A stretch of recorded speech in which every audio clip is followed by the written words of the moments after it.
Hello everyone, সবাই কেমন আছো? আশা করছি ভালো আছো। আমিও খুব ভালো আছি। তো আজকে আমি চলে এসেছি তোমাদেরকে মিষ্টিমুখ করানোর জন্য অন্বেষা ভ্যারাইটি ভিডিও থেকে। তো আজকে আমি বানাবো ল্যাংচা মিষ্টি 1 লিটার দুধ দিয়ে। কিভাবে বানাচ্ছি শুরু থেকে শেষ পর্যন্ত ভিডিওটা দেখো। আশা করছি তোমরা খুব সহজেই বুঝতে পারবে এবং বাড়িতে বানিয়ে বাড়ির সবাইকে খাওয়াতে পারবে।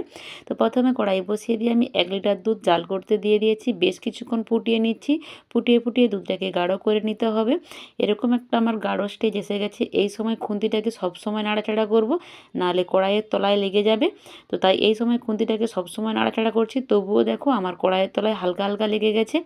তো বেশ কিছুটা গাঢ় করে নিয়ে আমি এটাকে নামাবো। বেশ কিছুটা গাঢ় হয়ে গেছে আমার। এবার আমি এটাকে একটা থালায় নামিয়ে ঠান্ডা করতে দেব। আমি অনেকক্ষণ নামিয়ে নিয়েছি, ঠান্ডা হয়ে গেছে। হালকা গরম অবস্থায় আমি 5 চামচের মতো ময়দা দিয়ে দেব।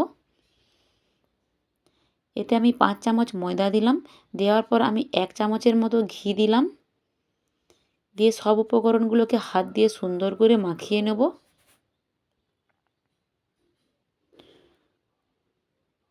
সুন্দর করে মাখানোর পর আমার আরও ময়দা লাগবে। তো আমি আবারও 2 চামচ ময়দা দিয়ে দিলাম। দিয়ে ভালো করে একটু মাখিয়ে নিলাম।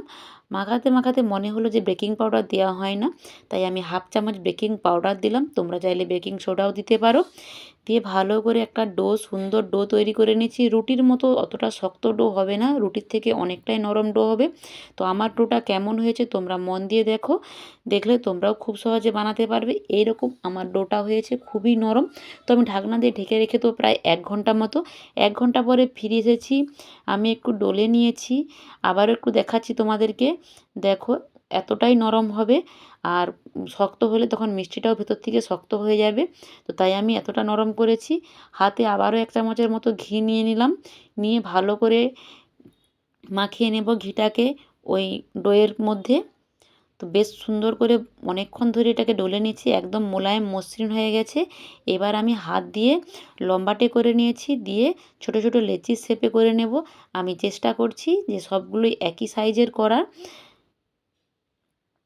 আমার সব লেচিগুলোই একই রকমভাবে কেটে নেওয়া হয়েছে। এবার হাতে আমি আবারও একটু ঘি নিয়ে নিচ্ছি।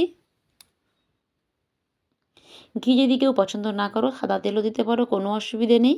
কিন্তু ঘি দিলে তার স্বাদ এবং সেন্ট দুটোই আলাদা হয়। হাত দিয়ে একটা লেচি নিয়ে গোল করে একটু লম্বাটে শেপ দিয়ে দিয়েছি। তোমরা তোমাদের পছন্দ মতো গোলও করতে পারো, কোনো অসুবিধে নেই। তো আমি আবারও একটা তোমাদেরকে বানিয়ে দেখাচ্ছি, দেখো। একই রকমভাবে আমি আবারও একটা বানিয়ে তোমাদেরকে দেখাচ্ছি, দেখো। তো আমি আবার একটা বানিয়ে নিলাম। একই রকমভাবে আমি সবগুলোই বানিয়ে নিয়েছি। আমার সবগুলো এদিকে বানানো হয়ে গেছে। অন্যদিকে আগে আমি প্রথমে মিষ্টির রসটা বানাবো। তার জন্য আমি 1 বাটি চিনি নিয়েছি, মানে 250 গ্রাম চিনি নিয়েছি। ওই বাটিরই মেপে আমি 2 বাটি জল নেবো। তোমরা যেই বাটিতে চিনি নেবে সেই বাটিরই 2 বাটি জল নেবে। 1 বাটি চিনি সমান 2 বাটি জল দিতে হবে। আর তার সাথে দিয়ে দিলাম 2টো এলাচ ফাটিয়ে। এবার এদিকে আমি চিনিটা ফুটতে দিলাম। এদিকে চিনিটার রসটা রেডি হচ্ছে। অন্যদিকে আমি কড়াই বসিয়ে দেব। বসিয়ে দিয়ে কড়াইতে আমি তেল দিয়ে দেব। তেলটা হালকা গরম হলে আমি এক এক করে মিষ্টিটা ছেড়ে দিচ্ছি। আর বেশি হাই হিট করে দেব না, তাহলে দেওয়ার সঙ্গে সঙ্গে ওপর দিক থেকে লাল হয়ে যায়, ভেতরটা ভালোভাবে ভাজা হবে না। তো তাই আমি হালকা হিট হওয়ার সঙ্গে সঙ্গে সব মিষ্টিগুলো এক এক করে দিয়ে দিলাম।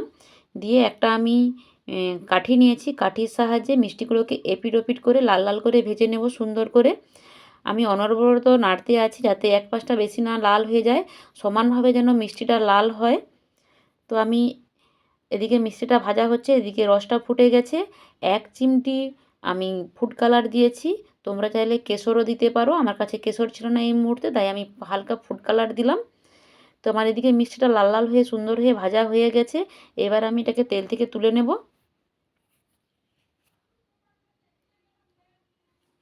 এদিকে আমার তেল থেকে এগুলো তুলে নিয়েছি। তুলে নিয়ে বাকি যেগুলো আছে সেগুলোও আমি এক এক করে ওই তেলের মধ্যে দিয়ে দিচ্ছি। ওইগুলোকেও আমি একই রকমভাবে উল্টে পাল্টে লাল লাল করে ভেজে নেব। ধিমি আঁচে ভাজতে হবে, মনে রাখতে হবে। খুব কড়া আঁচে ভাজা চলবে না, তাহলে ওপর থেকে চুঁয়ে যাবে। তো এগুলো আমার হয়ে গেছে, এগুলো আমি তুলে নিলাম। আমার সবগুলোই ভাজা হয়ে গেছে। 1 কেজি দুধে আমার অনেকগুলোই মিষ্টি হয়েছে। তো এদিকে রসটা প্রায় হয়েই এসেছে।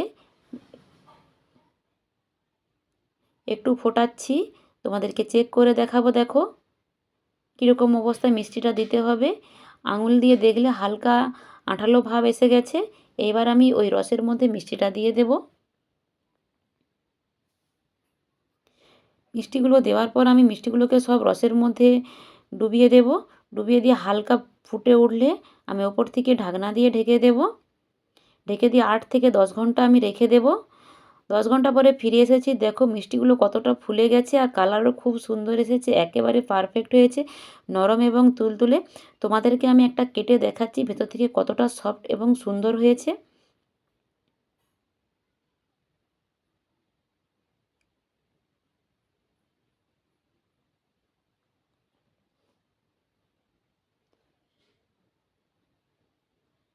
তো আমি কেটে দেখাচ্ছি, দেখো কতটা নরম হয়েছে আর ভেতর থেকেও রসে একদম মানে ভর্তি। খুব সুন্দর হয়েছে ভেতর থেকেও। তো আমার এই রেসিপিটি কেমন লাগলো লাইক, কমেন্ট, শেয়ার করতে একেবারেই ভুলবেন না। আর ভালো লাগলে আমার চ্যানেলটিকে সাবস্ক্রাইব করে পাশে থাকার অনুরোধ রইল। তো আজকে বিদায় নিচ্ছি। সবাই ভালো থেকো, সুস্থ থেকো। আর আমার মিষ্টিটি ট্রাই করলে অবশ্যই আমার কমেন্ট সেকশনে জানিও। টাটা।